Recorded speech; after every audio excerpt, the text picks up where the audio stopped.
What's up, guys? I am live. I wanted to do a quick live video because it takes a lot of time for me to make a video, stream through, play with it, add graphics, all that jazz. So I wanted to do one that goes out there quicker. If anybody gets on here and watches this live, I'm not sure if anybody will because I didn't put anything up there to notify anybody, but if you do, let me know how I sound. I'm trying to get this mic to work, and I don't know if it's reading me from the mic or from this guy right here, but yeah, let me know. I want to hit on a few things today regarding kind of a big update for my business. You got to bear with me too. I got a cold. My allergies are kicking my tail, so I sound a little froggy. But um, I just got these new hats too. What do you think? What do you think? Not bad. They screwed it up. This stuff is supposed to go over here, so I'm getting a new batch. But I didn't want them throwing those away, so we're gonna do that. I want to hit on a couple things. Like I said, I haven't posted in a while. I apologize. I have just been so crazy busy between work and you know home life and the kids. It's just it gets pretty insane. So um, yeah, wanted to touch base on a few things. I've said this before. I have been never been this crazy busy, this early, right? So usually I book out a month or two early on with the spring rush that I have. This year I am booking clear out to July right now, 2 or 3 weeks into July, and a lot of guys will tell you that the seasoned veterans will tell you, if you're more than 2 or 3 weeks booked out, you need to hire. Well, I've been pretty picky on that, especially with the front out there, and I wait on it. Well, now I'm not waiting anymore. So, um, like I said, if you guys can hear me, let me know how this mic sounds. Let me know I'm coming in. I'm coming in okay. Um, I think there's a testing button right here. No, it's a mute. Share screen.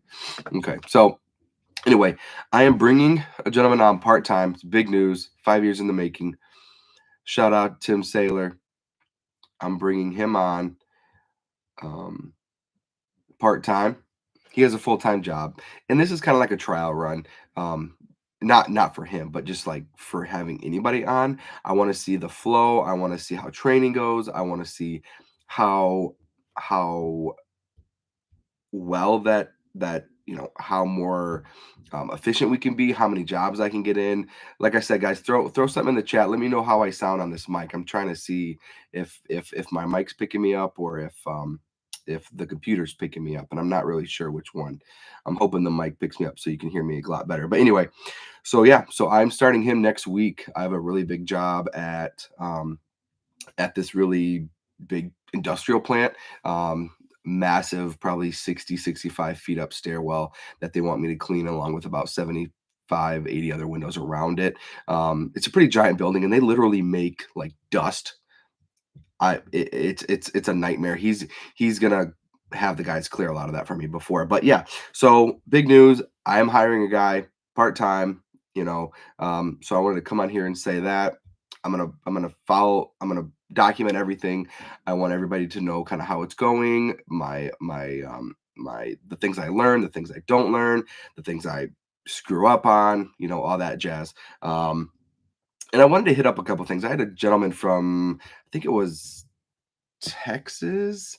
His name's Antonio, and he hit me up after seeing one of my videos, and he wanted me to answer a couple questions that he had, and I was like, that'd be cool to do a video on it because a lot of other people might have the same questions.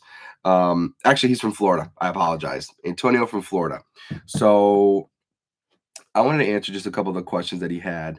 Um, he's just starting his business. He started a company about 4 months ago, and he's just trying to, like everybody else, trying to create a long-term investment.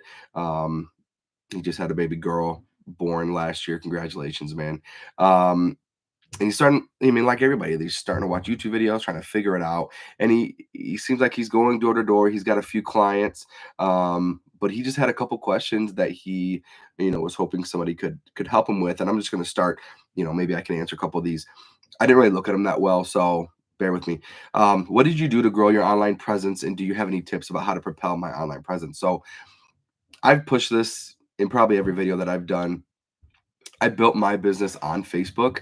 I think having all your socials in line with the same, same name, same tag, same marketing brands, like create a brand, create a image, a logo, a name that people can grab onto. Um, and I think that'll go a long way, and it has to be equal across all your Instagrams, your Facebooks, your Google page. Get a Google page, man, if you don't have one. Um, I like I said, I built a business on Facebook and, it propelled from there. So, so I think yes, absolutely grow that presence. Ask family to share, ask friends to share. Um, share your Instagrams. I did a lot of free work early on, just to get the word out. Word of mouth is huge. um, and I think that'll help tremendously too. Consistently post is a big one. I have trouble with that sometimes too, especially in the off season. You're from Florida, so I don't know if you have an off season. Maybe you have a slow season. Michigan has a legit off season, depending on the weather. So, my phone keeps going black here. So I think consistently posting is a big one. Um, and just don't just make it all ads either. I think that's helped me a lot too. I'll throw memes in there, throw some personal stuff in there, like a picture of a kid sometimes at a birthday party, just so people can relate to you, just so people can say, there is an actual family or a guy behind what what he's trying to do on the on the business front. And it's great for marketing with other businesses. I use my Facebook, my Instagram, my Google page to market with other businesses around me, to network with them, actually, to, and like them and comment on their stuff. People see you. The more people that see your logo, that see your brand over and over and over again. I mean, it's just what these big manufacturer companies do, or these big like Apple and Google and all that. They always want to put their ads in front of you. So, yeah. Next question. How long did you keep your side job before you thought you were comfortable in leaving that and window watching completely? Was it a certain amount that you would get a day or a week, or was it the consistent clientele after a couple of years? I think it was honestly, it was all of it. So I told myself that when I was making more money part-time washing windows in the afternoons and weekends than I was at my full-time job, that I had to make a decision. Excuse me, especially once we started having kids. I was gone a lot and I didn't want that, to be the norm. So, so I made the decision pretty quick after I got consistency on Facebook and I got just overly busy. I mean, I was still going 2 or 3 months during that time too. But granted, I was only doing like a job a day, a couple jobs a weekend. So that pushed me. Money's a big part of it. You got to make sure that you can support your family. So I think I I I think that's a big part of it. So and I'm not sure if this is picking up. Let me see if this is picking. I'm really hoping that my mic is picking up, and I don't want you guys to struggle to hear me. So, anyway, yeah. So I'm talking about questions that Antonio asked me. That he's jumping into his business, and he was just curious. So yeah. So when I decided to jump over, I I was making consistent money. I was, not relying on other people. I had a lot of my setup already. I let the company grow organically. I didn't take really any big loans out. I think letting your company grow organically is a good move down the line. Um, so yeah. So I mean, you just gotta make sure that you'll know when the time is right. And people say that all the time, but like I'm figuring it out really quickly. People said the same thing to me when I thought about hiring. You'll know when it's time to hire. I'm to that point right now. That's why I'm bringing on a part-time guy. That's one thing I said in the beginning of the video. That's the big news. I'm bringing on a part-time guy, so I'm very excited about that. But yeah, you'll know like when you can't take it anymore, when one side is winning over the other side, whether it's your full-time job or your window cleaning, and you have to have. I mean, it does take a big leap of faith, and I think that's part of it. And I mean, what do you have to lose? If you're making decent money anyway on, doing the window cleaning, especially if it's equaling your full-time job, what do you got to lose, right? I mean, because once that ball starts rolling, you're just going to keep rolling. You're going to keep going. And it's going to get to a point, especially if you're on your socials, if you're on your Google, you got that Google page up. it's gonna just keep rolling. And there's not a lot you can like if I stopped everything right now, it's just that thing just keeps rolling. It's a machine. So you'll know, man. Trust me, you will know. Third question: when did you believe it was the right time to buy a van? As this is something in my head, and I'm currently working out of a compact Mazda that doesn't have much space. So I was working out of trucks, and I think he hit this on the next question, whether it's like a truck or a van. I'm gonna hit both of this. So I was running out of trucks before, and I was finding it really hard, especially with my water fed equipment, to like keep it all in one piece. It kept rolling around, and it was really hard to compartmentalize. And I'm very big into like organization. So I learned really quick, like I liked vans. I got a small Ram van at first, and now I'm up to like a Transit 250, which is like more than enough room. I have two static tanks in there. I mean, it's plenty of room. Eventually, that's going to be my text van, and then probably go in another truck just because it'll dual work as like my family vehicle and my business. To get the kids in the back of it. So I think that's a big part of it too. But I mean, I, save up, dude. Now start a slush fund for your van or another or like a truck. Now's the time. Do it now, whether it's like $100 a month or $100 a week or whatever. That way you can get a down payment. So when the rates come down, you can either get one or you can save up 5 or 6 grand and buy a used one. There's nothing wrong with that. You don't have to go. I'm a big believer. I had probably had the cash at the time to buy my van, but I'm a big believer in not going out and buying a brand new one because you really don't need it unless you really got things rolling. You're hiring techs. You're like going all in. You don't need to go out and buy a $60,000 truck or a $6,000 van right away. Um, Let it grow. Let it go. Organically. I was working out when I first started. I was working out of it was like a SUV Yukon type of thing, but it was smaller. Um, and it worked for a little bit. It really sucked because once the water fed stuff gets in there, water gets leaking and stuff if you don't seal everything off. So it's not the funnest thing in the world, but it's doable. So if you're doing it now and it's working for you, get a little bit of money behind you and then go out and start looking for one. I wouldn't just jump into it because the more you jump into things, the more obligated you are, the more pressure you feel. And some people can't super handle the pressure.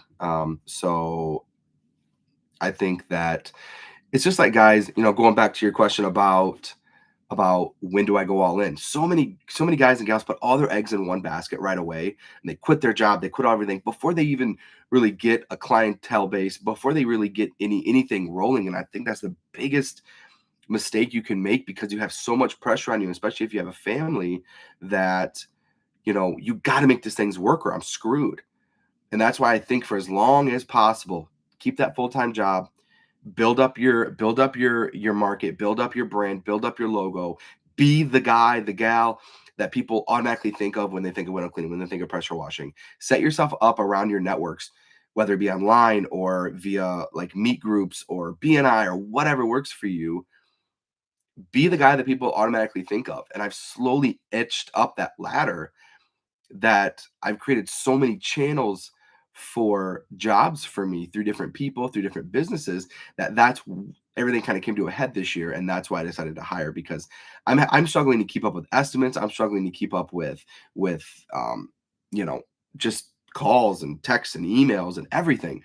It is a straight struggle, and it's all part of growing pains, man. It's all part of growing pains. So I think keeping that Mazda, man, as long as you can, Antonio, just as long as you can. If it's not working anymore, or if your wife or your girlfriend or whoever needs it, yeah, find something else. But I think a van is probably your best bet. Um, if you're into pressure washing and stuff too, you could definitely make a truck work. Being in Florida, you could probably make a truck work just as well as a van, honestly, because you don't really have to worry about cold and stuff. So that's one thing I went into a van as well because I could put it in my garage and not have to worry about the cold in there. So his next question was, I'm talking about Antonio. I'm talking about a gentleman that reached out to me, like a lot of folks have over the last year, just asking questions. I was like, let's put this in a video. Other people are gonna have the same questions. So Antonio, this one's for you, dude. Do you think it's a good idea to market add-on services now or wait, like gutter cleaning?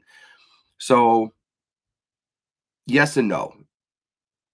I am a believer in a master of one instead of a master of none. You could be a jack of all trades, but I know a lot of guys, girls out there that like they have all these add-ons, but and they're okay at them. They're good at them, but they're not a master at them. I chose window cleaning. I do offer house washing and I do offer all that stuff, but I sub it out because I chose very early on to just focus on glass and get really, really, really good at glass and cleaning glass and maintaining glass so I can be the best at that, and let other people do the other things. It gets to be a lot when you start like hauling all the equipment for different add-on services, especially if you're solo. Um, that I just chose to focus on one thing. Doesn't mean you can't make money off of that because like I said, I'm subbing some of it out. I make a little bit of money off of it, not much, and that's not the goal. Your goal is to provide so much value for your client from you. I just referred a guy today to a sprinkler guy that I trust. As long as you're providing value to your client, it doesn't matter if you're doing the job or not. You're providing a trusted individual to do that job for for them, whether it be gutters, sprinklers, pressure washing, power washing, or if you're into pressure washing, finding a window cleaner, a carpet cleaning, HVAC, and that's all goes back to networking and finding your trusted group that you can consistently refer. I just had cookies sent to me today. Somebody ordered cookies, had them shipped to my door from a local biz as a thank you for providing leads for them. It was really awesome. It was really unexpected. I got a text saying that cookies are coming 45 minutes. I'm like, yeah, cookies. I love cookies. So I was very excited about. I mean, I was working at the time. I couldn't really eat them till later, but they're still sitting upstairs. But but those are the kind of relationships that you want. Those are the kind of relationships that will really provide value to you and your clients. Like I said, you don't need to be the one providing the service. You just need to find one to provide the service correctly, provide it efficiently, and provide it safely. Okay. Those are huge. Don't just pass along some Joe Blow. Um, I think that was all of his questions. Oh, he had one more. I'm also looking into doing some pressure washing. I know that you provide that as service as well. Did you do that at the same time when you started washing windows, or did you wait till you got clientele? So mine kind of went backwards. I started offering it with windows at first, and then I decided that this is too much stuff for me to haul around. I really don't want to haul around a trailer. So I'm going to sub that pressure washing out. Like I said, make a little money on it, nothing to gloat at. That's not my goal. Most of the time, I don't make any money on it because I think prices, if you find somebody good, if you find somebody well, that's why people have trouble subbing me because my prices are decent. I'm not the most expensive, but I'm definitely not the cheapest. So, like, they're like, if they throw any more money on top of that, there's a chance that the lead's not going to be taken advantage of and they're not going to accept that. So yeah, I did it backwards. So now I'm subbing and then I'm moving on from that. So Antonio, that was for you, man. I hope that helps. If you're watching, man, leave a comment, shoot me a like. This is like my second live and I'm all really new, still new to this. Um, like I said, hoping this thing works. But going back to the hiring of the part-time employee because that's like the biggest thing that's happening in my life right now in regards to business related things. And it's such a like I'm very articulated, I'm very meticulated. So I'm going through all the calculations that okay, if we do this houses a day, I know that I'm hitting consistently $700-800 a day by myself, still not even working 8 hours. I don't take lunches, I really don't take breaks, maybe a break after on the ride to and fro the houses. But okay, now I got to think of breaks, lunches. How am I going to pay them? My liability is going to go up now that I'm hiring somebody. I gotta get with my adjuster. Are they going to be driving my van? I got to get them on my insurance. How much do I want to pay them a month? Um, all these things. Do I need workers comp? Do I want to take on workers comp? There's so much, and this is why I've avoided it for so long because there's just a plethora of things that go into it. That's just not fun. Um, so I mean, yeah, we'll see. I don't know. It's going to be fun. It's all part of the growing pains. I'm really ready to see how this goes, so that way next year I can bring on two more. And I think I'm gonna go part-time because I wanna keep doing this as long as I physically can, and if I can get my crew set up on a truck or a van, that they're out there making their cheddar, right? Still don't know if I'm gonna go hourly or by, like, a percentage of each job. Percentage of each job, they're really motivated to keep going, right? They're really motivated to keep pushing and get these jobs done because when the job's done that I've given them, they can go home and they still make just as much money, if not more, probably more than hourly. So that's all going through my head too. If it goes really well this year, I'm hoping to bring the person that I'm bringing on part time, full time, um, and get them set up in a van or truck, and then have them go do their thing. I've got this thing figured out so efficiently for me that I'm approaching like 150 to 175 an hour. So it's like I want to hang on to that. That way I know worst comes to worst when hiring guys, worst comes to worst, you just go back to being on your own, and that's okay too, if it doesn't work out. So I would love to know how everybody is doing. If you're listening to this, I'd love to know how busy you are. If you have any questions, I love to do these videos and answer questions that I can try to answer and provide as much knowledge and wisdom as I can. That's the whole point of this channel. So if you're out there and you got any questions, you're just starting up, if you're going through anything, throw this a like, share it, um, you know, throw something in the chat. Let me know. And then if you're watching this and you haven't given me a sub, I'd appreciate the sub. I'm trying to hit 500 by the end of May. That's my goal. I'm thinking about like 347. So I'm gonna try and post consistently more. I really apologize for not posting. I have a couple of videos. Um, that I'm working on right now. One of them being high interior dusting video for my Skyvac system. I just did one about a month and a half ago. I did an office complex, so I'm working through that video. It takes a lot of work. I mean, all you guys know, half the people that even subscribe to my channel, oh, well over half, you know, they don't have any subscribers. They don't have, any videos up because I think people have figured out it's difficult, especially if you're busy. And I don't blame you one bit. I've been so back and forth on this YouTube thing that it took me a while to get like, okay, let's try this out. And I started out really hot, and now I'm kind of, as I get into my busy season, I'm finding it very difficult unless I sacrifice some sleep, which is fine too. So I want this to grow. I want this to become a source for people. So I'm gonna try to make more effort on that. Thanks for watching. Thanks for dealing with my blabbering. I appreciate you. Thanks for tuning in. And yeah, if you have any questions, throw me a line. Have a great week.